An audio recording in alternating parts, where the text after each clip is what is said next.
I am thoroughly entertained.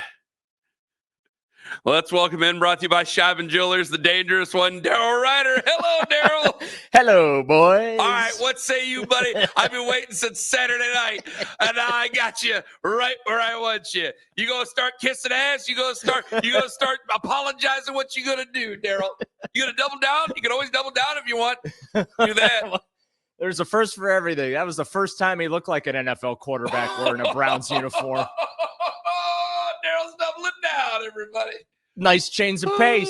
Not gonna lie, it was good to see. Oh boy, it was good to see. Nice. Daryl Pick six Ruiter. wasn't great. Fumble wasn't great, but the rest of it was pretty good, especially on third down. I got to give credit where credit is due. I didn't like the pick six either, but I go, you got Blake Whiteheart basically standing right next to Deontay Johnson, and neither guy knew what the hell to do when the ball came there. So I'm like, well, somebody's got to catch it. I just don't think they should have been standing next to each other.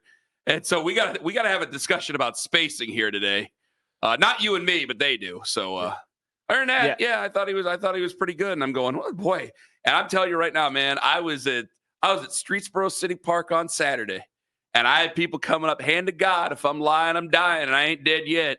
People coming up to me saying, what are you going to say to Daryl on Monday? I go, I got something special for Daryl's ass on Monday. I'll tell you that right now. Go ahead, Daryl. Glad to be an entertainer. You are an entertaining fella. Well, what do you have as a takeaway from the Gabriel experience? Because, people were going after you on social media. I'm like, it wasn't just Daryl. Basically, everybody said Dillon Gabriel, that's been covering the Browns a long time, said that was as bad as a pre training camp performance as you could see. Not just one day. We're talking about everything in totality. Right. So I did make the case Friday. I'm like, well, he could also have a good game. I mean, guy was really good in college and stepped up on the biggest stages in college against some of the biggest teams. It's not like he didn't have it in him. So what was your overall takeaway? Well, my overall takeaway was that he operated the offense exactly the way Kevin Stefanski designed it to be operated. There was a lot of dink and dunk down the field. It's not like he was unloading 50-yard bombs, down the field. That just wasn't happening. But he was very efficient. That opening drive was a thing of beauty to watch, the way he marched them right down the field, and they put 7 points on the board, which is what you want to open a game. And again, I think Kevin Stefanski, if only they could end games after the opening drives, the Browns might have a couple of Vince Lombardi trophies in the case. But I'm giving Dillon Gabriel credit where credit is due. He played well outside of 2 plays the other night. So give him credit for that. I thought he played extremely well on third down, which is not something we're used to seeing here in Cleveland. Quarterbacks converting on third down. He converted, I think, 5 of those. He's not going to win the starting job. That's going to be Joe Flacco. But I have to give him credit because my takeaway from that game is, where has that guy been all off season? Because that's not the guy I've been watching at practice. So maybe he's a game quarterback and he's not a practice quarterback, but Browns fans should probably feel a little more relaxed after seeing what they did Saturday. Well, I don't that don't make me feel any better there, Daryl. Daryl Ruiter, brought to you by Shedeur Jewelers. It don't make me feel better. Let me tell you this. The reason it doesn't make me feel any better is because, Daryl, if he's a game quarterback, I didn't take him because I didn't take him at all, but they didn't take him because he's a game quarterback. Like, they like the smarts, whiteboard, all this, that, and the other. And I'm like, well, that's not a gamer. A gamer is a guy who's like, you can't reach him during practice and they're confused. It's like, well, he's a hell of an athlete. We're going to put him on the field and we're going to see it. And then he just lights it up. Right. And I don't get that with Dillon Gabriel. So I guess during the regular season at some point, because he ain't going to get cut, I guess during the regular season, we're going to see the difference between preseason coverage and regular season coverage when he does get a chance to play. 100%. And same thing goes for Shedeur Sanders as well. Of course. I am convinced we will see Dillon Gabriel start games for the Browns this season. Why? Well, Jimmy Haslam made that very clear a couple of weeks ago when he said Kevin Stefanski understands the assignment this year. They got to see the rookies and see what they can do. And from my standpoint, if we're seeing the rookies and trying to see what they can do at some point this season, well, we all know how things have gone, right? And that means not very well. So if we don't see the rookies, then that means things are going well. And I anticipate we'll see Dillon Gabriel at some point. We'll see if he can do it against a number one defense. We'll see how he handles the pressure. Does he handle it as well as he did Saturday afternoon? Is he able to continue to get the ball out on time? But what I'd like to see is the next time he takes the field, which will probably be this weekend against the Rams, I want to see some shots deep down the field. I want to see some shots 25 yards plus down the field and see what that looks like. Because I do feel like that, he played intelligently. He took what he was being given out there and he got the ball out quickly. He, operated the offense efficiently. There weren't any hiccups in that regard. So again, I give the young man the credit where it's due, but that is not the quarterback I had been watching all off season and through training camp. So hopefully what we saw Saturday is a sign of good things to come from Dillon Gabriel. So what does your depth chart look like? Well, my depth chart's pretty much unchanged. I still think that it's Joe Flacco who will be named the starting quarterback either tomorrow or later this week. I have Kenny Pickett as the number 2, Dillon Gabriel number 3, Shedeur Sanders firmly entrenched in that number 4 spot. So the Kenny Pickett part of this is where we move to next. We're joined by Daryl Ruiter right now, our Browns beat reporter. So they're hopeful, at least Stefanski used the term hopeful, that Pickett will be able to go this week. But what are we doing with him if that's just not going to be the reality?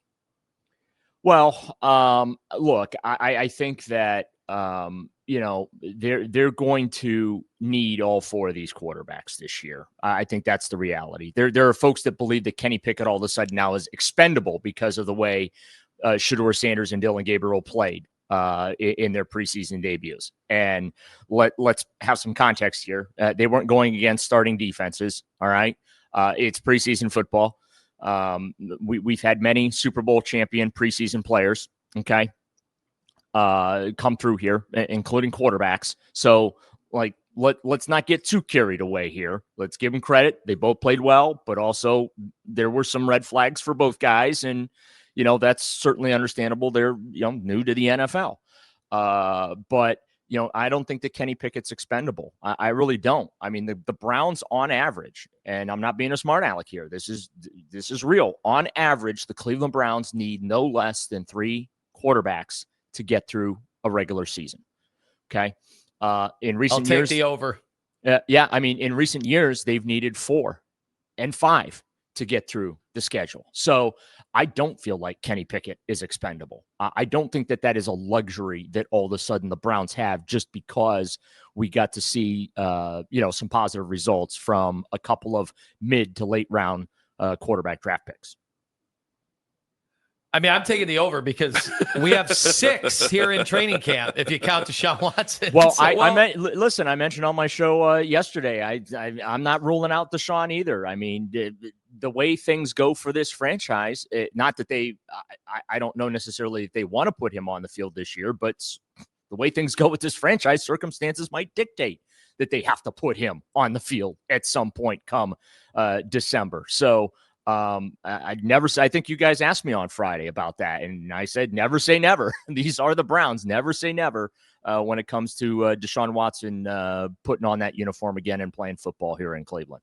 But Daryl, just in general, seeing what they did to the Eagles, I know it's a preseason game, 331 yards to 88, not to mention the fact that they more than held their own in joint practice. Do you think there should be some good takeaways, some feel-good vibes coming out of this experience this week? Yeah, I do. They went in to Philadelphia against the defending Super Bowl champs and quite frankly held their own. And we've talked about this. These joint practices historically have foreshadowed what was to come in the regular season, both positively and negatively. I mean, especially last year, when Vikings came in here and slapped the Browns around for a couple of days. Deshaun Watson looked completely lost. The offensive line couldn't even line up properly. So, and then what happened, right? Deshaun Watson looked lost in the regular season. The offensive line could never line up properly. Like it tends to telegraph things to come. So the fact that, Joe Flacco played well in like the 2 minute and was able to, throw some touchdown passes. The fact that the defensive line looks so incredibly dominant and going against the Eagles offensive line, which I would argue is one of the better offensive lines in the National Football League. Like, those are massive, massive wins and positives for the Browns. And I got to be honest with you, makes me feel a little more optimistic about the season to come.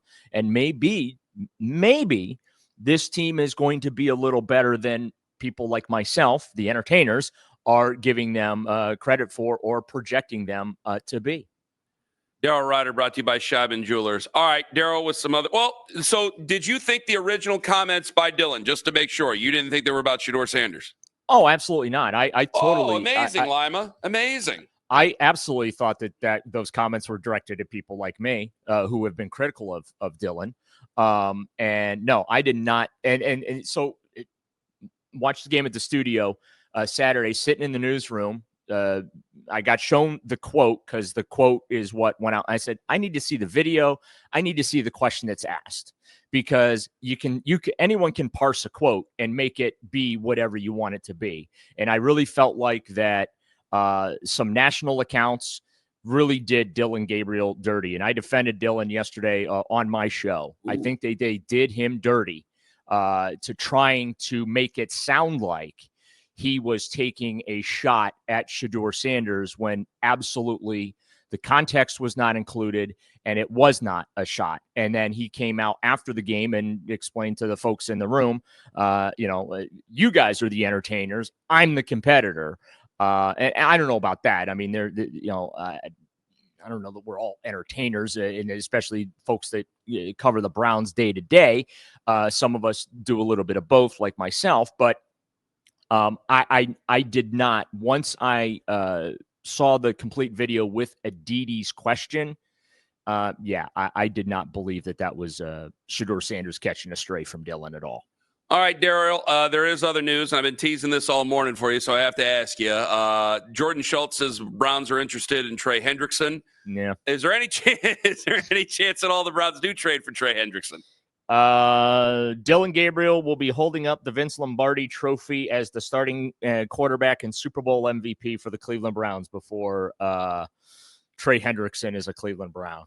Wow. I mean, think about it. The Browns and Megals never do business. I mean, there was the one instance where, thankfully someone pulled the plug on the fax machine, right? A couple years ago to make sure the trade didn't go through. But like, Browns and Bengals don't do business. If the reporting is accurate, which I have no reason to believe otherwise, because the Bengals want out there what they want in return for Hendrickson. Okay, so what are you giving up to get him? You can't trade Myles Garrett. You just got a new contract. Salary cap pick to make. Denzel Ward really is the only other quote-unquote impact player that I think that the Bengals would even consider. I'm guessing you'd have to give up both your first round picks next year. So, okay, great. You'd have Trey Hendrickson here, but you still you're in the same boat. You are going nowhere until you find a franchise quarterback. Right now, the Browns have the ammunition to potentially put themselves in a position to find that. But I don't see Trey Hendrickson having much of a shot to become a Cleveland Brown, no matter what Andrew Berry offers the Bengals. Because again, these two franchises, they do not conduct business together. Daryl, thank you very much for the time. We'll talk you Friday. You betcha, guys. Keep entertaining the folks. Listen to Daryl taking his medicine like a man. How about that, Tone? Didn't hide away from nothing. I don't think Daryl is all that worried about the people calling him out on social media.